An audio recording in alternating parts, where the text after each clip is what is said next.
बेटा after ending with chapter 1 अब हम लोग एक नए चैप्टर की तरफ बढ़ रहे हैं जिसका नाम क्या है, लाइट, राइट। और लाइट की डिटेल को पढ़ना इसलिए ज़रूरी है क्योंकि जो नया सिलेबस है एनसीईआरटी का उसमें कुछ चैप्टर लीड कर दिए हैं। तो भैया ऑब्वियस सी बात है लाइट का वेटेज अपने आप में बढ़ जाएगा। मोरओवर बच्चों को 10th क्लास में लाइट थोड़ा सा डिफिकल्ट भी लगता है, तो कोशिश करेंगे कि डिफिकल्ट ना लगे, कोशिश तो पूरी ही रहे, राइट। स्टार्ट करते हैं लाइट के बारे में। तो अगर मैं पूछूं आप लोगों से कि भैया लाइट है क्या, कि लाइट होती क्या है, तो बताइए लाइट क्या है? क्या है light? Sensation of seeing. Seeing, अच्छा सीइंग मतलब देखना वाला सीइंग, ओके। और कोई? Light is a source of energy. Light is a source of energy. Light is a source of energy या sun is a source of energy? कौन सी definition सही है, कौन सी बात सही है? Well, light is not the source of energy dear. Light या हम लोग कह सकते हैं it is a form of energy. आप बोलना तो यही चाह रहे होंगे पर गलती से आपने सोर्स बोल दिया होगा। Light is a form of energy, right. ये energy can have different form, light, sound, है ना, बहुत सारे blah blah, chemical, potential, mechanical, पता नहीं कितने। But light is also a form of energy that helps in the sensation of vision. So light is a form of energy that helps in sensation of vision. जो आपको देखने में मदद करे वो लाइट। लेकिन सिंपल हम लोग ऐसे देखकर हम लोग इसको कहें कि एनर्जी है तो क्या है, कितना सही है कितना गलत है नहीं बता सकते।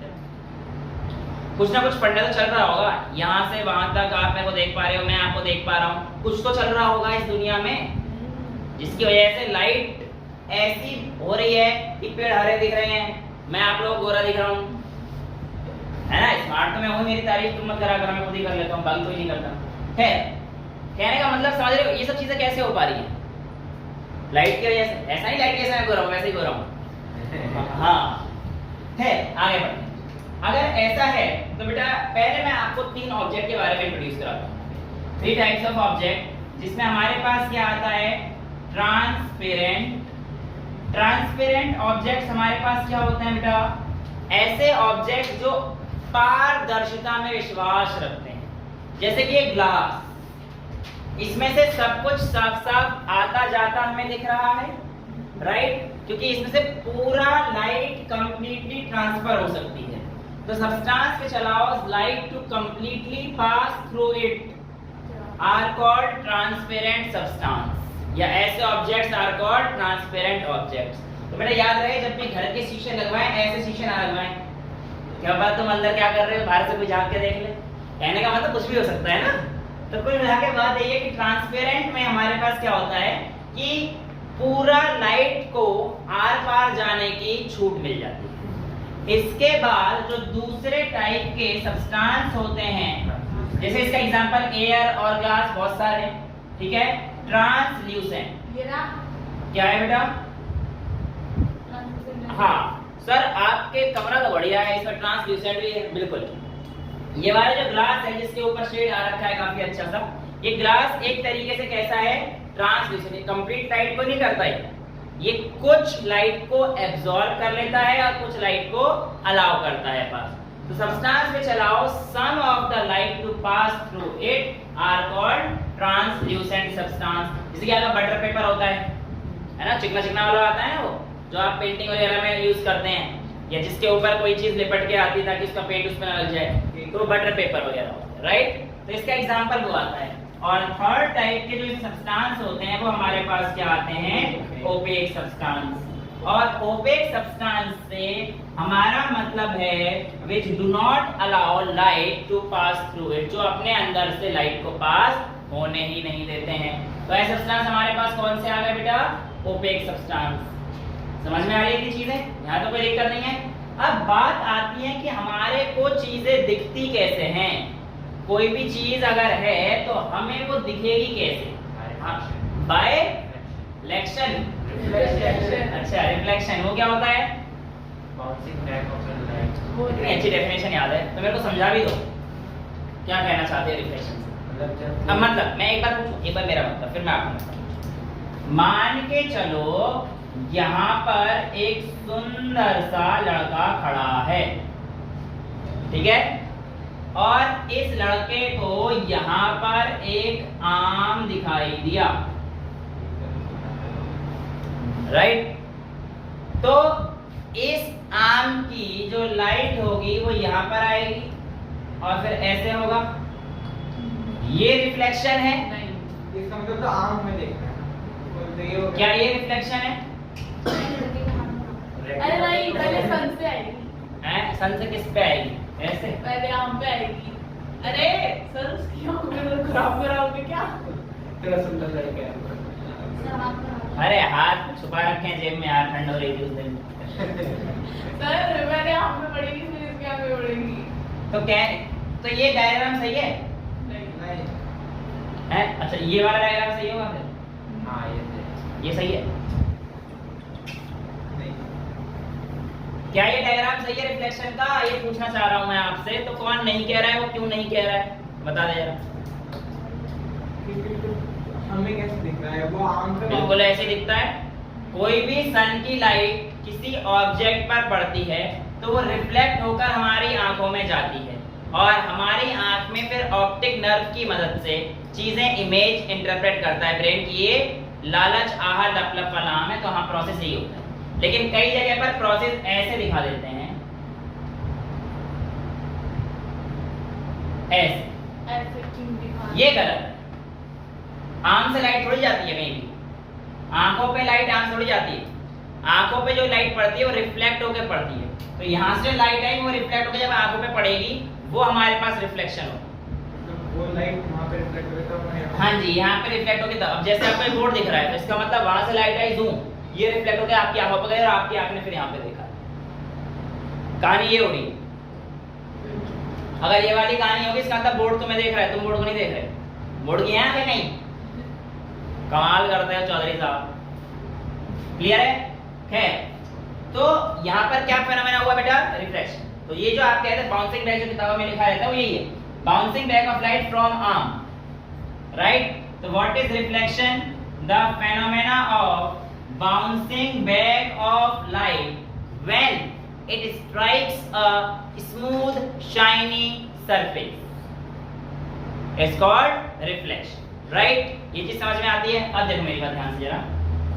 यहाँ पर आप लोगों को लॉज ऑफ रिफ्लेक्शन के बारे में कुछ चीजें पता रहनी चाहिए और आपको ये भी पता रहना चाहिए कि हमसे कहना क्या चाहता है लॉ ऑफ रिफ्लेक्शन। बेटा लॉ ऑफ रिफ्लेक्शन कहना चाहता है अगर आपके पास ये कोई स्मूथ शाइनी सरफेस है तो यहाँ पर एक लाइट की रे स्ट्राइक करेगी और उस पॉइंट को जहाँ पर हमारे पास लाइट की रे स्ट्राइक करती है उस पॉइंट को हम लोग कहते हैं पॉइंट ऑफ इंसिडेंस।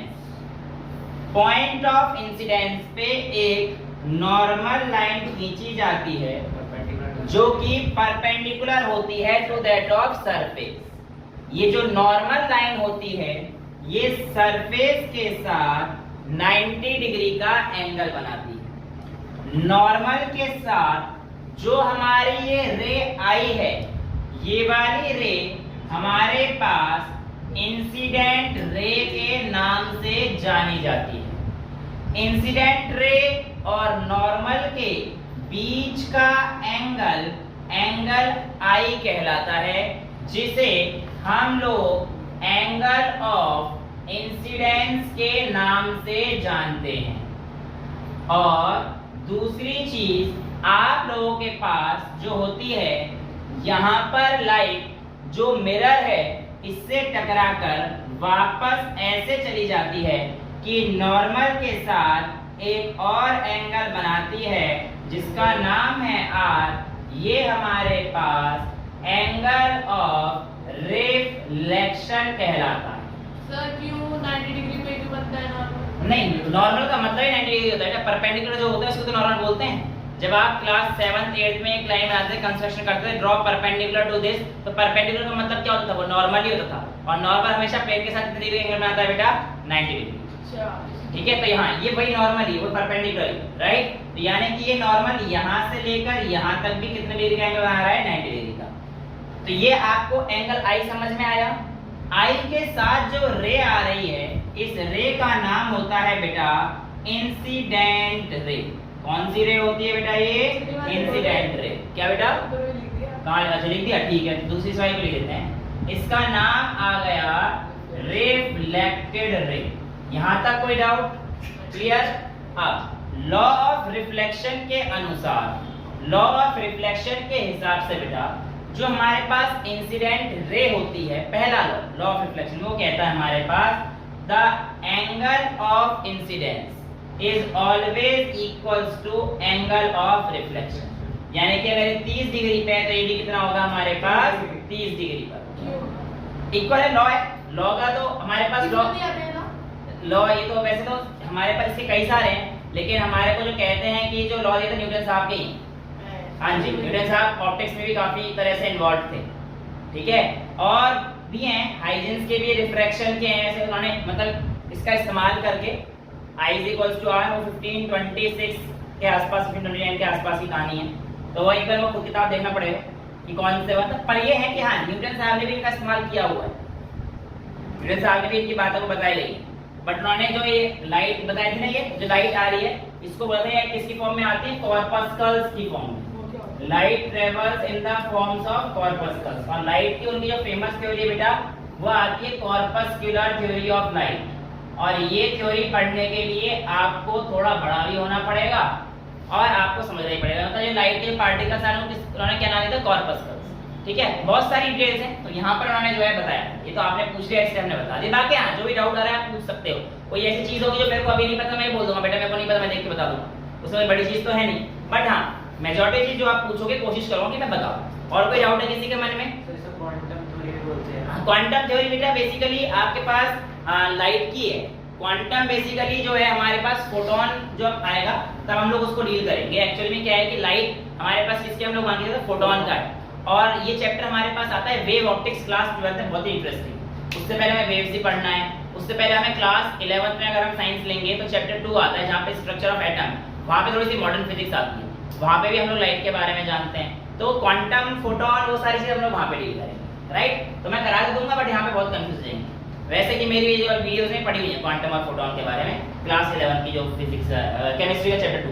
वेल यहाँ पे वापस आया था क्लास 10th में I = R, पहला लॉ समझ में आ गया, यहाँ तो कोई दिक्कत नहीं है, ठीक है। यानी कि अगर 30 डिग्री हो तो R भी कितना होगा, 30 डिग्री फिक्स। एक गलती मत कर देना बेटा, कुछ बच्चे गलती कर देते हैं, वो ये गलती कर देते हैं ऐसी बात, ये बनाते हैं ये इंसिडेंट रे, ये रिफ्लेक्टेड रे, उन्हें आदत होती है ये वाला एंगल लिखने की, इसे I लिख देते हैं, इसे R लिख देते हैं, गलत हो जाएगा। एंगल हमेशा नॉर्मल के साथ वाला ही लेना है, हमेशा याद रखेंगे एंगल हमेशा नॉर्मल के साथ वाला ही है, right. Okay now second law आपसे क्या कहता है? सेकंड लॉ आपसे कहता है the incident ray comma the normal and the reflected ray, the incident ray, the normal and the reflected ray all lies on the same plane at point of incidence। देखो same plane होता है, एक ही plane पे लाई करना है, कहां पर, जहां पे पॉइंट ऑफ इंसिडेंस। देखो यहां पर नॉर्मल भी लाई कर रहा है, इंसिडेंट रे भी लाई कर रही है और रिफ्लेक्टेड रे भी लाई कर रही है। तो they all lie in the same plane at the point of incidence, ये पॉइंट जरूर लिख देना, they all lie in the same plane at the point of incidence. ये दो लॉ हो गए। हालांकि आप लोगों की किताबों में इतना ही लॉ लिखे हुए हैं जो आपको नंबर भी दिलाएंगे। तीसरा लॉ तो क्या बस कह सकते हो कि रिफ्लेक्शन के दौरान, ध्यान सुनना इस बात को, जैसे कि अगर मैं एक लेजर लाइट मारूंगा, अभी थी मेरे पास, ढूंढनी पड़ेगी कहां पर है, ठीक है, देखेंगे अभी, देखते हैं। तो उस समय तो मैं रिफ्लेक्शन करता हुआ दिखाऊंगी, मैं रिफ्लेक्शन कैसे कर सकते हैं अभी मैं दिखाऊंगा आपको, टेंशन ना लें इसका।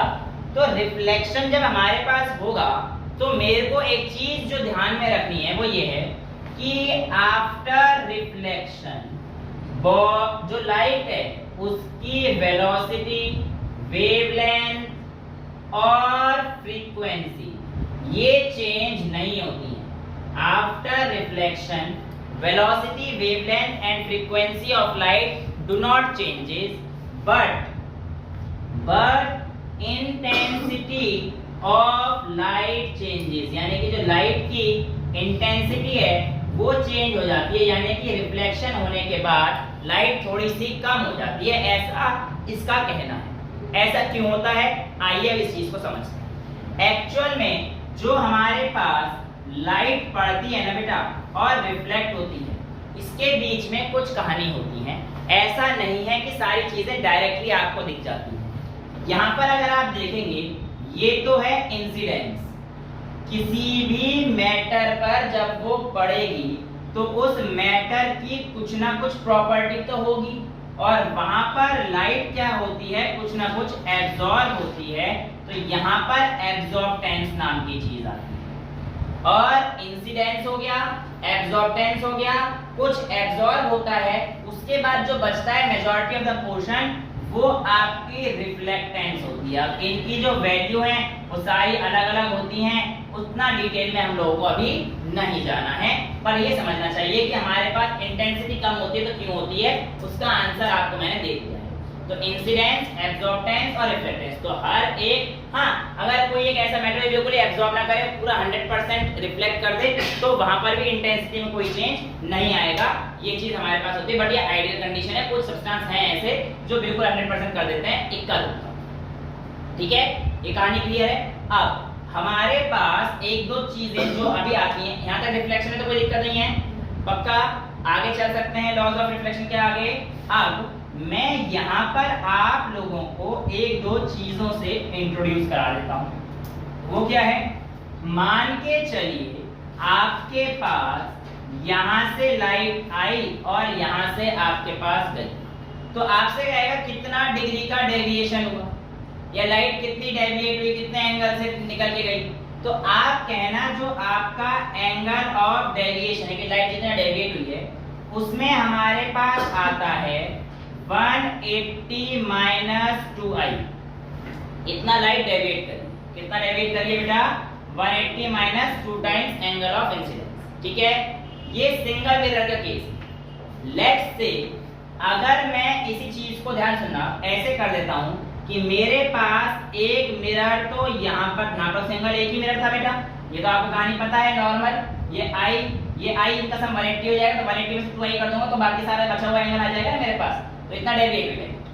क्लियर है, यहाँ तक कोई दिक्कत नहीं है। मैं आपसे अब कहानी लेके जा रहा हूँ दूसरी कहानी कि लेट्स से मैंने एक मिरर यहाँ पर रखा हुआ है और दूसरा मिरर मैं इसके किसी एंगल पर रख रहा हूँ, जो कि हमारे पास यहाँ पर थीटा डिग्री का एंगल आ रहा है। कोई भी एंगल आ सकता है थीटा। अब आप थीटा से इंट्रोड्यूस हो चुके हैं, थीटा मतलब कोई भी एंगल हो सकता है, राइट। मैंने कहा यहाँ पर से कोई एंगल इंसिडेंट किया, फिर ऐसे गया, फिर ऐसे जाएगा, कैसे जा सकता है राइट। यहाँ पे गई, फिर ऐसे गई लाइट, कैसे भी जा सकती है, या ऐसे जा रही है, ऐसे चलेगी, उससे मुझे कोई मतलब नहीं है। मैं कहूँगा कि यहाँ पर जो डेविएशन हुआ वो मेरे पास कितने का होगा, तो आप लोग क्या करेंगे, ये हमारे पास इंसिडेंट रे, ये हमारे पास क्या है प्लेन सरफेस, तो यहाँ पे क्या बनेगा बेटा, नॉर्मल बनेगा। तो इंसिडेंट रे हमारे पास क्या होगी, ये एंगल ऑफ इंसिडेंस ये होगा। तो आपसे पूछ जाएगा कि यहाँ पर जो डेविएशन हुआ, एंगल ऑफ डेविएशन वो कितना होता है जब आपके पास दो मिरर इंक्लाइंड होते हैं एट एंगल थीटा। तो आपका आंसर कितना आएगा बेटा, हमारे पास 360 माइनस 2 टाइम्स ऑफ थीटा। इतना एंगल ऑफ डेविएशन आप लोगों के पास रिफ्लेक्शन के केस में आता है। तो ये चीज हमारे पास रिफ्लेक्शन के बारे में इतनी डिटेल अगर आपको आती है तो रिफ्लेक्शन आपको समझ में आ जाएगा। इसके बाद हम लोग स्फेरिकल मिरर और उसके कुछ पार्ट्स के बारे में बात करेंगे। पहले इतना नोट करो, फिर हम लोग आगे बढ़ते हैं। बेटा हम लोग रिफ्लेक्शन समझ में आ चुका है इतना, लेकिन अब देखेंगे कि इस चेहरे पर जो खूबसूरत चेहरा दिख रहा है, अभी पता नहीं कितना का दिख रहा है ना, तो कोई बात नहीं, ठीक है, जिसका भी दिख रहा है। अब मैं एक लाइट है मेरे हाथ में, इसको काफ़ी अच्छे से पहचाना होगा अगर किसी टीचर की आंख में मारा होगा, ठीक है। तो आप लोगों को मैं दिखाऊंगा कि यहाँ पे तो मैं इंसिडेंट करूँगा, लेकिन इस लाइट, ये मिरर क्या करेगी, इसे बाउंस बैक करेगी यहाँ से, यानी कि क्या होगा उसका रिफ्लेक्शन। तो अगर मैं ऐसे लाइट मारूंगा तो कहीं ना कहीं इधर की तरफ जानी चाहिए, या मैं ऐसे मारूंगा तो कहीं इधर जानी चाहिए, है ना। तो कैमरामैन सर एक बार आप ट्राई करेंगे कि मैं इधर लाइट मार रहा हूँ, इधर तो उधर तो मार ही रहूँगा, तो पक्का भी ये है कि ये लाइट क्या कर रही होगी, रिफ्लेक्ट बैक कर रही होगी। तो अगर मैं इधर लाइट मारूंगा तो आपको वहाँ दिखाना है कि शायद कहीं दीवार पे या किस जगह पर हमारी जो लाइट वापस जा रही होगी। ट्राई कर सकते हैं। तो आप लोगों के सामने मैं यहाँ पर एक इंसिडेंट एंगल पे लाइट मारूंगा, शुरू करें। ये देखो ये गई लाइट, अब देखो जरा इसका रिफ्लेक्शन कहाँ आ रहा है, दिख रहा है। अब मैं अगर एंगल चेंज करता हूँ तो देखो वो लाइट, और देखो एंगल ऑफ इंसिडेंस आपको जब दिख रहा है मिरर पे देखो जरा एक बार, यहाँ पे मिरर पे एंगल ऑफ इंसिडेंस दिख रहा है, तो इसका क्या हो गया, वो जहाँ पे वो लाइट दिख रही है एंगल ऑफ रिफ्लेक्शन। नॉर्मल कहाँ बन रही है, ये मेरी हाँ बिल्कुल आपकी तरफ पे जा रही है नॉर्मल, समझ में आ गया। तो angle of incidence equal to angle of reflection, और नॉर्मल डल गई है, और ये हमारे पास क्या काम कर रहा है, आपके पास इंसिडेंट रे का काम कर रहा था। तो सोर्स क्या बात कर सकते हैं, तो इंसिडेंट रे, रिफ्लेक्टेड रे और नॉर्मल आपकी तरफ था, समझ में आ गई कहानी। तो ये हमारे पास क्या रहती है बेटा, रिफ्लेक्शन। हालांकि अगर मैं इसको मिरर ना करके यहाँ पे करता हूँ तो देखो क्या आपको यहाँ से रिफ्लेक्शन, अब ध्यान से देखना जरा एक बार और, कैमरामैन सर एक बार और दिखा दो, एक बार अगर एक बार आप दिखा पाओ तो। अगर आप यहाँ पर देखोगे तो अब भी आपको बहुत ही माइन्यूट सी लाइट आपको दिखेगी, दिख रही है क्या कैमरा में, मेरे को बता पाओगे। देखो कैमरा में लाइट दिख रही है, अब आपको क्या महसूस हुआ, क्या महसूस हो रहा है बताओ एक बार, कुछ फर्क दिखाई, ब्लर नहीं है, इंटेंसिटी कम हो गई है बेटा। एग्जैक्टली बोर्ड ने एब्जॉर्ब कर ली। देखो अभी की लाइट का डिफरेंस देखो, एक बार दिखाते रहो, उधर ही दिखाओ, उधर ही दिखाओ, उधर ही दिखाओ उस लाइट पे। यहाँ पे अभी कलर दिख रहा है आपको, कैमरा में भी दिख रहा है एग्जैक्टली। अब देखना अंतर, ये देखो कितना अलग कलर आप देख सकते हो, यानी कि यहाँ पे क्या हो रहा है, बोर्ड ने लाइट क्या कर रखा है हमारा, एब्जॉर्ब कर रखा है। कहाँ है भाई, इसमें दिख ही नहीं रही मुझे, कहाँ है ऊपर, तुम कैमरा एडजस्ट हो रहा है, दिख रहा है वहाँ पे कैमरा लाइट दिख रही है, मुझे दिख रही कहाँ, अच्छा दिख रही है, तो मैं यहाँ से दिख रही, तो आप समझ के देखो कलर में डिफरेंस आप देख सकते हो, ये एक और एक ये दो, ये देखो तो बहुत बड़ा डिफरेंस हमें दिख रहा है, साफ साफ पता पड़ रहा है ना। इसकी प्रॉपर्टी क्या थी, एब्जॉर्बटेंस, रिफ्लेक्ट किया इसने भी, लेकिन कुछ ही लाइट को रिफ्लेक्ट किया, और मेजॉरिटी ऑफ द लाइट इसने क्या कर ली, बोर्ड ने एब्जॉर्ब कर ली। लेकिन हमारा जो स्फेरिकल मिरर है इसने मोस्ट ऑफ द लाइट को क्या कर दिया, हमारा रिफ्लेक्ट कर दिया। अब तो ये सारे केस क्लियर, दिमाग में चीजें प्रैक्टिकली विजुअलाइज हो गई हैं, कोई अंतर तो नहीं, कोई दिक्कत तो नहीं, ठीक है। अब आगे बढ़ सकते हैं ना। अब मैं आप लोगों को एक स्फेरिकल मिरर के पार्ट्स के बारे में बताना चाहता हूँ। किसके बारे में, एक स्फेरिकल मिरर के पार्ट्स के बारे में। ये आपका स्फेरिकल मिरर है जिसका एक फेस कैसा होता है बेटा, रिफ्लेक्टिंग, दूसरा पॉलिश्ड होता है। इसमें किसी को कोई चेहरा नजर आ रहा है, देखो नहीं आएगा, इधर से तो स्मार्ट बंदा दिख ही रहा है मुझे, हाँ ये सही है बंदा, वैसे ये तो मस्त है, ये बेकार देख लो, जो दिख रहे हैं ये सब बेकार है, पढ़ना लिखना तो है नहीं गाने कुछ, ठीक है। तो इसका मतलब क्या है कि ये वाली जो सरफेस है, अच्छा उन्होंने नहीं पढ़ा, तुझे पढ़ना है, नहीं मतलब मैं पर नहीं शक्ल नहीं दिखाई, हाँ अच्छा चलो कोई, अब देख ले, चलो दिखा लेंगे, आके देख लेंगे। कोई लाइक कहानी सुनो बेटा, क्या है कहानी सुनना। यहाँ पर हमारे पास जो एक सरफेस एक ऐसी है पॉलिश सरफेस, एक रिफ्लेक्टिंग होती है और एक हमारे पास बिल्कुल विदाउट रिफ्लेक्टिंग पॉलिश सरफेस, इससे हमें कोई रिफ्लेक्शन दिखाई नहीं देता है, ठीक है। कैमरा सेट सही है, ओके। नाउ इसको डालता हूँ, ध्यान सुनिएगा। जो हमारे पास पूरा मिरर है, आपको ये कैसा दिख रहा है, स्फेरिकल मिरर दिख रहा है, तो यस क्या, हाँ तो हाँ हाँ हाँ कोई प्रॉब्लम नहीं। अब हमारे पास जो मिरर है पूरा कैसा है, स्फेरिकल मिरर, और स्फेरिकल मिरर में हमारे पास कुछ चीजें हैं जो मैं आपको बताना चाहता हूँ। इस स्फेरिकल मिरर में आपको एक चीज समझ में आ गई, एक पॉलिश सरफेस और एक रिफ्लेक्टिंग सरफेस है, स्मूथ शाइनी रिफ्लेक्टिंग सरफेस है, और आपकी जो इमेज दिखती है किसमें बनती है, smooth shiny reflecting surface, reflect होती है उस पर लाइट आकर, स्मूथ शाइनी रिफ्लेक्टिंग सरफेस पर लाइट रिफ्लेक्ट होगी, उसके बाद आपकी इमेज आपको दिखाई देगी, राइट ओके। अब इस स्फेरिकल मिरर के दो पार्ट होते हैं, पूरा अगर स्फेयर बनाता हूँ बेटा तो उसके दो पार्ट बनते हैं, और इसमें दो तरीके से काम होता है। पहला, जब हमारे पास ये वाला सरफेस बाहर की तरफ होता है, यानी कि ये वाला रिफ्लेक्टिंग सरफेस हो गया, अब इसको आप रिफ्लेक्टिंग मान के चल रहा हूं मैं, है ना, और ये वाला जो अंदर का है ये कैसा है, पॉलिश्ड, और इसे अगर मैं ऐसे काट देता हूं, उल्टा कर देते हैं इसको, ऐसे अंदर से पॉलिश करता हूं, ऐसा करते हैं, इसको मैं अंदर से पॉलिश करता हूं, राइट, ये पॉलिश सरफेस हो गया, और बाहर का सरफेस क्या है बेटा मेरे पास, रिफ्लेक्टिंग, तो इसको मैं यहाँ से काट देता हूँ, स्फेरिकल मिरर को यहाँ से काट देता हूँ। इस स्फेरिकल मिरर को अगर मैं काट देता हूँ तो यहाँ पर इसका देखो बल्ज आउटवर्ड की तरफ आ रहा है, ऐसे मिरर को हम लोग बोलते हैं कॉन्वेक्स मिरर। तो convex mirror is a part of spherical mirror का ही पार्ट था, जिसका बल्ज आउटवर्ड की तरफ है, जिसका रिफ्लेक्टिंग सरफेस बाहर की तरफ। समझ में आया? और अगर स्फेरिकल मिरर में से ही, दोनों मिरर स्फेरिकल से बनते हैं, कॉन्वेक्स और कॉनकेव दोनों ही स्फेरिकल से बनते हैं बेटा। इसमें मैंने अंदर की तरफ पेंट किया था, अब मैं बाहर की तरफ पेंट कर रहा हूँ ताकि मेरी जो लाइट है वो रिफ्लेक्ट कहाँ से होगी? अंदर से। ये वाला केस था और मैंने इसका इधर से उड़ा दिया, तो इसका रिफ्लेक्टिंग सरफेस अब कहाँ पर है? अंदर की तरफ है, बल्ज इनवर्ड्स। तो ये वाला जो मिरर है मेरे पास क्या रहने वाला है? Concave mirror. ये आप एक स्पून की तरह भी देख सकते हैं। ये वाला जो स्पून का साइड है बेटा, ये बल्ज अंदर की तरफ जा रहा है, तो ये वाला पोर्शन कौन सा हो गया? कॉनकेव। और इसका ये वाला पोर्शन कौन सा हो गया? कॉन्वेक्स। यहाँ तक आप लोगों को कोई दिक्कत तो नहीं है? अब आपको यहाँ पर एक दो चीज़ें और पता पड़ेंगी जो आपको पता भी रहनी चाहिए और आपको दिखेंगी भी। वो क्या है आइए समझते हैं बेटा। ये जो कॉन्वेक्स मिरर और कॉनकेव मिरर है पार्ट किसके हैं? Spherical mirror. बट इससे पहले हमारे पास ये जो मिरर है ये कौन सा मिरर है? प्लेन मिरर है। और हमने जो अभी तक मिरर वगैरह पढ़े जिसमें मैं नॉर्मल वगैरह सब डाला, मैं लाइट करके एक्सपेरिमेंट वगैरह करके ही देखा, वो जो एक्सपेरिमेंट करके देखे वो हमारे पास किसके थे? प्लेन मिरर के थे। तो आप लोगों को आज कुछ कैरेक्टरिस्टिक फीचर में प्लेन मिरर के बताने जा रहा हूँ। पहला, plane mirror forms virtual and erect image. कैसी इमेज बनाता है बेटा? Virtual and erect. बेटा अब वर्चुअल इरेक्ट का मतलब क्या होता है? देखो एक्चुअल में क्या होता है, लाइट जो हमारे पास इमेज बनती है वो आफ्टर रिफ्लेक्शन बनती है। और अगर लाइट की रेज आफ्टर रिफ्लेक्शन अगर मीट होती हैं, 100% मीट होती हैं, तो ऐसे केस में रियल इमेज बनती है। और अगर लाइट की रेज आफ्टर रिफ्लेक्शन या रिफ्रैक्शन मीट नहीं हो पाती हैं, तो ऐसे केस में हमारे पास कौन सी इमेज बनती है? Virtual image. वर्चुअल मतलब जो हम लोग इमेजिन कर रहे हैं, ऐसा है नहीं। अब देखो इसमें मैं अपने आप को देख पा रहा हूँ, पर ऐसा भानु है थोड़ी जो शीशे के अंदर है।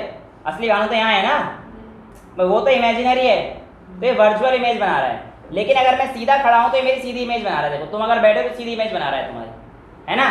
तो इसे कहते हैं इरेक्ट। उल्टी थोड़ी बना है, तुम्हारा सर नीचे थोड़ी कर दिया इसने, इन्वर्टेड इमेज थोड़ी बना रहा है। तो इट फॉर्म्स वर्चुअल यानी कि imaginary image and erect, right? अभी मैं अगली क्लास में आपको रे डायग्राम समझाऊंगा, तो आपको वर्चुअल, इरेक्ट और रियल का और अच्छे से समझ में आ जाएगा। बट अभी के लिए आपको समझ तो आ गया ना, वर्चुअल मतलब इमेजिनरी इमेज, राइट? और वर्चुअल के साथ हमेशा कौन से बना रहा है? ये इरेक्ट बना रहा है। अब देखो क्या ये इमेज मेरी सेम साइज की बना रहा है जितने साइज का मैं हूं? Yes, it is forming the same size. जिस हाइट का मैं हूं उतनी हाइट का ये इमेज बना रहा है। जितनी हाइट का मैं हूं उतनी हाइट का ये इमेज बना रहा है। ये बात बिल्कुल पक्की है। तो एक और कैरेक्टरिस्टिक प्लेन मिरर क्या आ जाएगी? It forms the image of the same size. Next जरा एक चीज देखो, इसकी एक गंदी आदत है और ये गंदी आदत आप लोगों में भी नहीं होनी चाहिए। देखो जरा ध्यान से, ये देखो मैं अब इसकी तरफ उंगली कर रहा हूँ, ये देखो। तो ये किसकी तरफ कर रहा है? ये मेरी तरफ कर रहा है। उल्टा हो रहा है ना ये कहानी। मतलब कह रहा है उंगली मत कर, मैं अगर तू मेरे में करेगा तो मैं तेरे में करूँगा। कहने का मतलब उंगली करना गंदी बात है ना, ये वाली। मतलब किसी की बातों में करना उसको उंगली करना कहते हैं, बाकी सब चीज़ें मेरे को नहीं पता, तुम बड़े बच्चे हो रहे हो। कहने का मतलब क्या है कि ध्यान सुनना इस चीज़ को बेटा। अगर ये, अब सुनो मेरी बात, ये उंगली अगर मैं ऐसे कर रहा होता ऊपर की तरफ, तो उंगली कहाँ जा रही है इसकी? ऊपर की तरफ। लेकिन अगर मैंने हाथ को पे लिटा दिया और लिटा के इसकी तरफ कर रहा हूँ, तो ये किसकी तरफ कर रहा है? मेरी तरफ। यह तो बड़ा गड़बड़ है।